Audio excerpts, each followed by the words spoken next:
On this episode of Lapeef, Let's Talk. Any vaccinations that I feel like are not relevant in this time and I don't feel like my kids need it, I won't allow them to get it.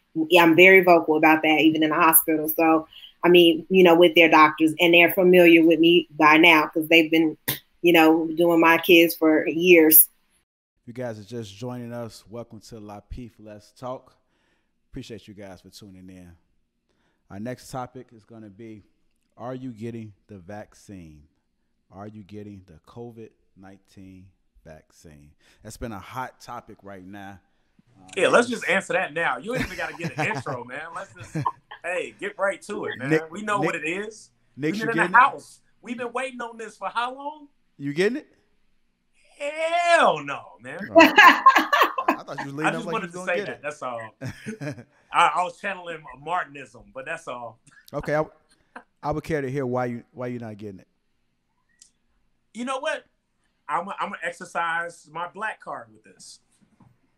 Come on, I wasn't part of that era, but we know for a fact with the Tuskegee syphilis experiment, that is something that still is in very recent history. There are folks that are still alive when this was going on. This was from 1932 to 1972. All right, and the thing is, this is something that is very prevalent with black culture about how we were misled by the government for this fake experiment in which we were actually the experiment, right? That still is in recent history. Whether it's talked about widely, which really, going back to school, didn't learn about it at school at all. But the thing is, when it relates to research, they have the Belmont report. That was really a report that talked about now procedures and protocols. And I think those was like in the 1970s, the latter part of 1970, like 75, 78, that directly was derived from the syphilis experiment. Because they have to shut it down, they created now, we need the Belmont report to do this education on what we need to do with proper protocols. And then now you have, we have standards. So we had about like 1980. Hell, I'm an 80s baby. So the thing is like one of those, like, that still is a recent history of how we were misled by the people that we have that we're supposed to trust, these entities. And I'm not even saying about, party alignment, but just functional leaders that's supposed to help uphold certain functions in our society, integrity. So that's something for me is very prevalent. Going back to, we talked about, we didn't go into a little bit, but earlier with the seeking help, counseling, this is the whole reason why black folks don't get counsel. It's a level of mistrust that our communities have with those that are in healthcare positions. Not the practitioners, but the people that are the theorists, the philosophers, the people who doing the research. And that's the part that I know for me, it creates fear. And because of this fear, it makes me feel uncomfortable about being at the front of the line to take the vaccine. Anton, are you getting the vaccine, and why? Why not? No, I'm not. I'm not getting the vaccine. I never cared. I'm more conservative in that I don't necessarily subscribe to the same narratives as other people as it relates to the whole that I don't subscribe to the idea that everything should have been shut down in the first place. None of that. So my whole theory from the very beginning was I just want to hurry up and get the virus and catch it and then get tested to make sure that I have the antibodies and move forward from that perspective. And so that's exactly what I did back in February, back in March. You know what I'm saying? I was open to the possibility of getting it, and whatever happened, and I was going to play my cards that way. And then that's how I moved, and I got over it in less than 10 days and kept it moving. And so did the overwhelming majority of the rest of my family. So for me, you know what I'm saying? I feel like that logic makes sense. I don't get the flu shots. I don't get none of that. I just believe that, our bodies naturally evolve to be able to police itself and its ability to be able to, build up this level of immunity and getting antibodies and the different things that come along in our society. So I'm cool. I'm straight on the virus. But what I don't understand, though, is for people that subjected themselves and also champion the idea behind, shut everything down, this and that, so on and so forth. If they say, okay, well, I'm not getting a vaccine. So what is the solution then? Because for me, the solution is very easy. I just continue to live my life. However, for overwhelming majority of the people that I'm hearing online, they saying, oh, no, I'm not getting the vaccine. But then at the same time, no, I'm not really feeling people that, you know what I'm saying, believe in herd immunity. I'm not feeling people that, you know, is okay, I just want to get the antibody, none of that type of stuff. But I also do not see a solution being offered up from these same people who subject themselves to this narrative, but don't necessarily choose to take the vaccine either. So what is the solution from people that think that way? That's the only question that I have as it relates to it. Okay. Tawana, are you getting the vaccine? Why not? Nope, I'm not getting the vaccine. Just not at all. It got to be tested for like way longer for me to even be comfortable. I need to see like how it affects people over time. I have to see all those trends before I even consider getting a vaccine. I am not a person who is opposed to vaccinations. I get the flu shot. I get other vaccinations. My kids get vaccinations as well. So, but I am the kind of person that makes sure I don't get unnecessary vaccinations. So any vaccinations that I feel like are not relevant in this time and I don't feel like my kids need it, I won't allow them to get it. I'm very vocal about that, even in the hospital. So, I mean, with their doctors, and they're familiar with me by now because they've been, doing my kids for years. I just don't feel like the vaccine's been out long enough, been tested long enough for me to have any faith in it. Right. So I just wouldn't put myself in that situation at all. I get it. And, and I'm not saying I'm an expert in that space as far as healthcare or health administration and things like that. So I can't say like, oh, I got to wait 3 years and after the third year, then I'll be ready. I'm not going to sit up here and pontificate like that. But, what's funny, like going back to my pops, and I know I always talk about my pops in a love-hate way, but as an adult, love him. As a kid, hated him. But the thing is, I remember when this first kicked off, for one, I think he was calling the flu number 2, right? He like, this the big flu. And one of the things he talked about was for the aspect that and he said this was like back in March, April, whatever, because he's still been working, throughout. He doesn't have a job. He's a blue collar worker. Yeah. Some blue collar jobs, you don't have the option to work from home. But he said like, hey, there's no money in the cure. And the thing is like this whole time now, here we are with this vaccine. It's like indirectly, it's like this is a vaccine in order to kind of be a preventative measure, but it doesn't guarantee that you won't get it. That we're still, and I don't know if there is a cure, because he said like if they don't have a cure for the flu, then why would they have a cure for the big flu? But the thing is, it's not like the flu either. You got to get multiple shots. You have to. Yeah, you do. But the thing is, it's one of those like it's still being addressed from a vaccination as opposed to this magic pill. And we see it with different things. We're like, take this pill, take this antibiotic, and then you'll be fine in 10 days. It's a different approach. And the thing is like I'm still, even though I know they had the clinical trials. I mean, I've admitted, not for COVID. But for other things, I have signed up for research clinical trials. There are people out there that does it. You do get compensated for it. But more so, I would like to see, like, is this something that is like the flu shot you mentioned, Tawana? I don't take the flu shot either.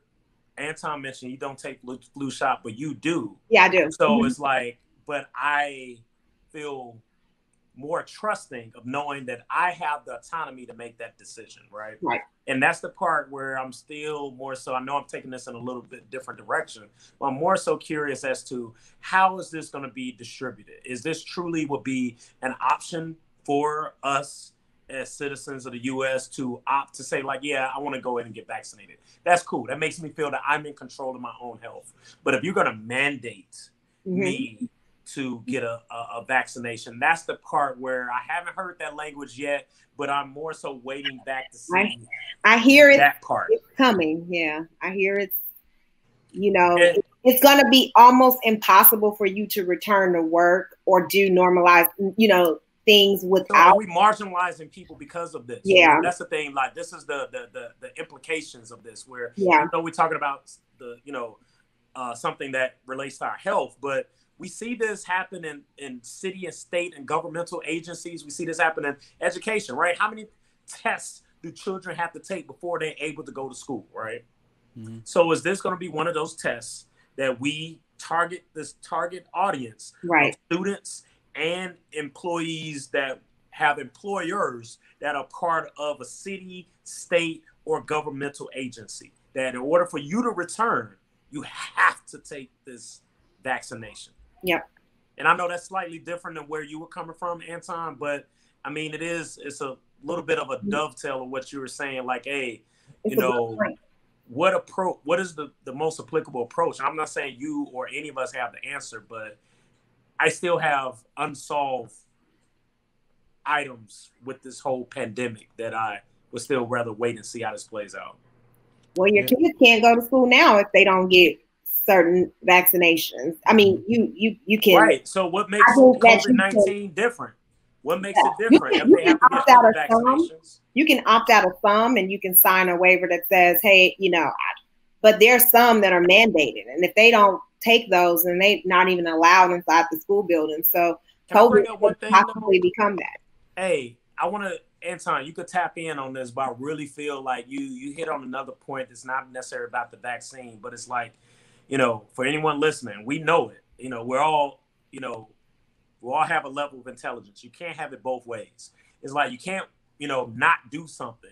The vaccine is now here, and yet you still have to go back out into the world. And I feel like really there is a population of people that are quiet about this, but are using this to leverage their own personal agenda, that they don't want to go back to work, but yet they don't want to take the vaccine. But we have to get back to whatever normal is considered. I feel there's a population of people that is leveraging this as a crutch. That, you know what? You have to get back out into the world. So either you take the vaccine, which is what we were waiting on, and now like, oh, no, I'm not going to take the vaccine, but I still don't want to go to work, but yet you still got to pay me.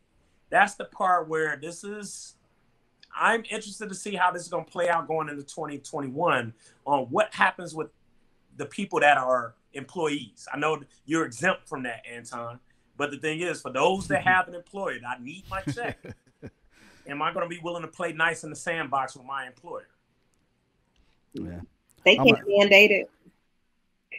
I'm going to answer that question as far as am I getting the vaccine? No. I'm blessed to not been able to ever get the flu. I don't get the flu shots, so I would not be getting the vaccine. I don't even think that – I'm surprised the people that just came out and just actually just got it. Like, they were filming it. They were proud to get it. Like, these people do not even think twice about just sitting there, like, taking that shot. How much were they paid to take it? I don't know how much they was paid. There was actually a video out where somebody had a fake needle. It wasn't nothing in the needle. And they broadcasted it. The news exposed them saying that it wasn't even nothing in the needle. So I don't know what's going on with this. I do think that some people are just putting the wrong information out there. I think that there are some guinea pigs. I think some people are paid. I think it's something bigger than this. But I'm not going to be one of those people that just fold to what society, the world, outsiders are telling us to do. I think that I like that the option, the choice. I mean, that's what I think life is about. I think you should have an option and choice whether you want to put something in your body. Yeah. I don't think that the government or any type of federal, however you want to say it, should have the authorization to be able to say you either do this or you don't get this. I have a feeling it's going to come to that. Is it going to stand? No, I don't think it's going to stand. I think it's happening a little bit right now where there are particular stances. If you are right now, it is because it's still tested. Right, because it's still fresh. But I do think it is going to die down. I have heard some type of noise in the background as far as the nurses will have a choice. I'm not really sure about that. But, I mean, think about the flu. Think about every other disease that's come out. Are we hearing about it now? So do you think that for years to come, it's going to be mandatory for you to get that? I do believe kids are going to have to get it. But as an adult, I do think you will have a choice. They're not going to give my kids anything without my authorization. Well, see, then what you going to start homeschooling? I mean, and the thing is, there's waivers. There's absolutely, you can opt out. You don't have to get your kids vaccinated. There's things you can do. It's just a longer process. And people don't like to do that. They just want to get their kids in school.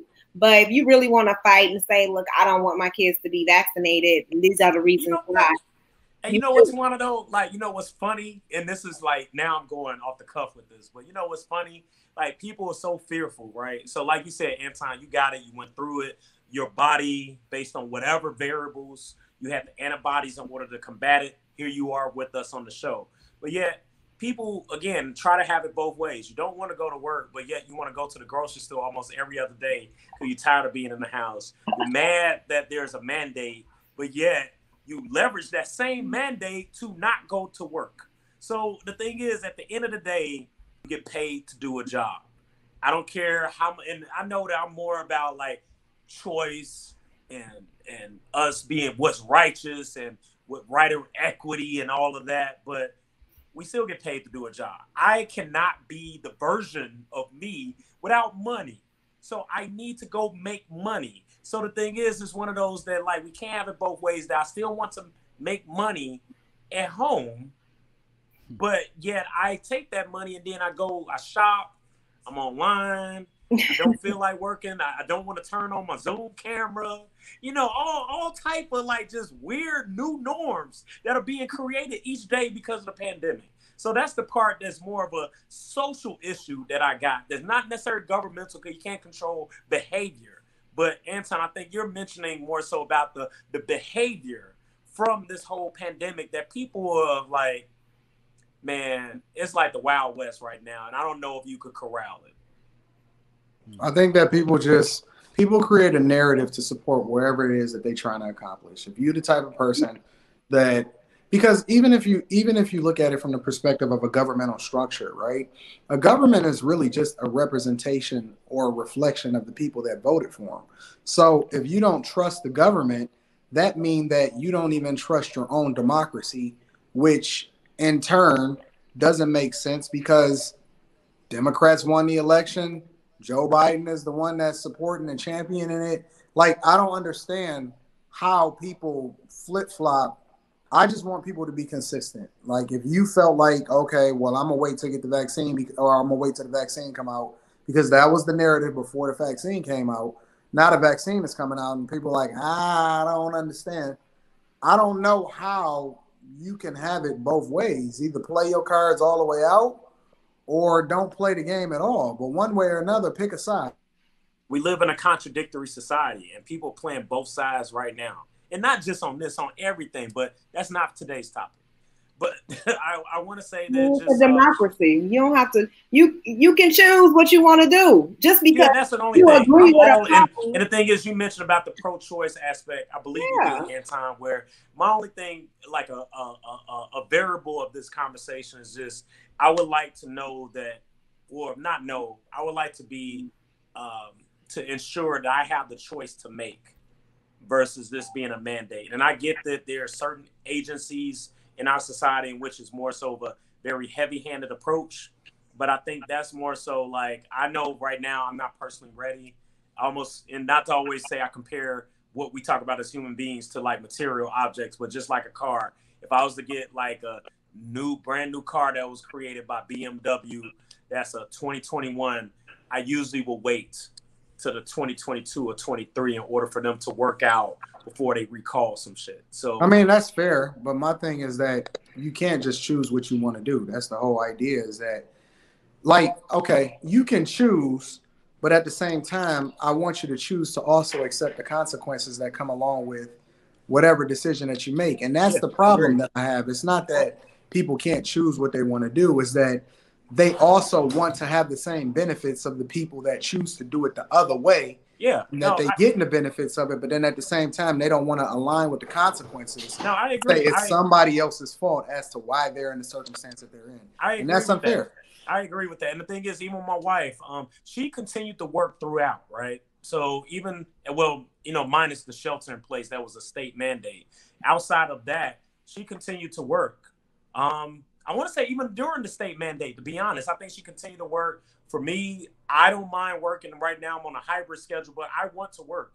The only thing is, like anything else, Anton, that we're talking about, whether it's like, you know, I can't think of a comparison, like HIV or anything that may be contracted for whatever reason. It's like, hey, I just know that I'm doing my part to use preventative measures in order to ensure that I protect myself and the people around me. It's like being a defensive driver. When I'm in the car, I'm thinking about myself, but I'm also thinking about the people that I have to share the road with. And I'm trying to make the best informed decision to protect both myself, my passengers, and the people I'm on the road with. So I think people really should move forward with this mindset that, like, hey, if you don't get the vaccine, cool, but you still need to be proactive in making sure that you prevent yourself from, no one wants to get sick.